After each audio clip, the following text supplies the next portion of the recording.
Now that we've learned if statements, we're going to look at a practical application of it. It's a common coding exercise called Fizzbuzz.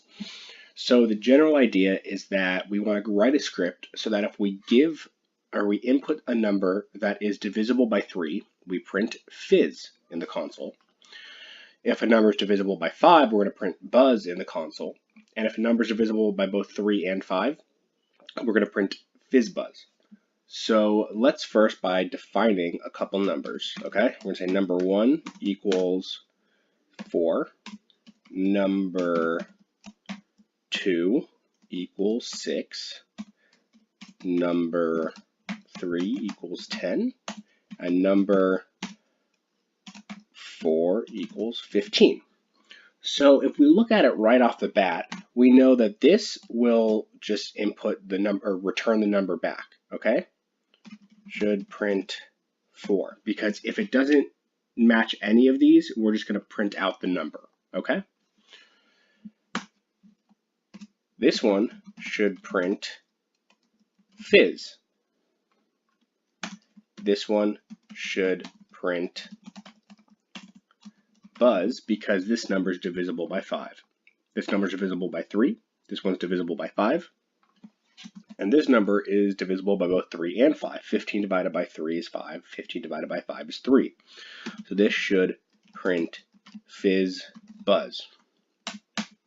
So what we're going to do is say if my num mod 3 equals 0. So what this is checking is if some number called my num, which we haven't defined yet. So we're going to use this as our input variable. And let's first say my num equals number 1. Okay? So my num right now at this point equals 4. So if my num is mod 3, this modular is going to return the remainder of this division. So my num divided by 3. And that if that remainder is 0, we're going to print fizz, because if the remainder is 0, that means it's divisible by 3.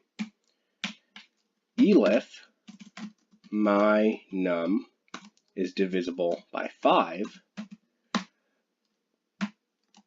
right? My num mod 5 is 0. We're going to print buzz. Elif my num is divisible by 3, and my num is divisible by 5,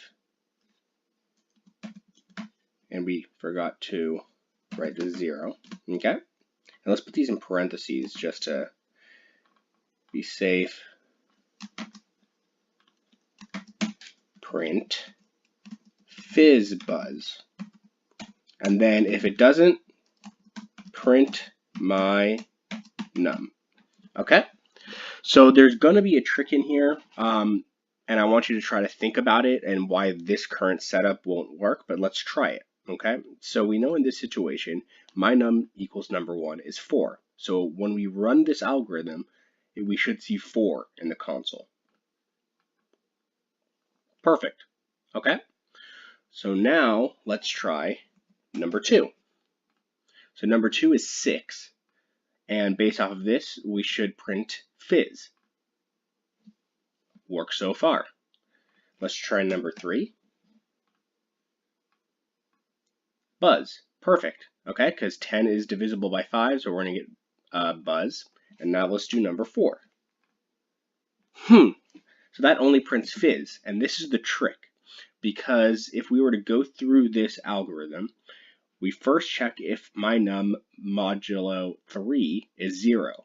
Well, that's true for 15, right? We know that because it is divisible by 3. So it's not even able to check if it's divisible by both 3 and 5. So we can move this to the top. Let's just copy this whole thing. Call this if. This will be elif. And now it should work. Because first it's going to check if it's both divisible by 3 and 5. This is the least likely scenario. And it'll only be divisible by 3 and 5 to return Fizzbuzz. And then if it's not divisible by both of them, it'll check if it's divisible by at least one of them. And then if it's not divisible by any of them, it should be my num. So if we were to run this, we get Fizzbuzz over here. So let's try that again. This should be 4. This number 2, which equals 6, should still return Fizz. This number 3, which is 10, should still return or print Buzz. Perfect. And then number 4, which is 15, should return Fizzbuzz. So this is a general application of if statements. This AND right here is new because this is the syntax to check if two different things are correct. So let's move right along.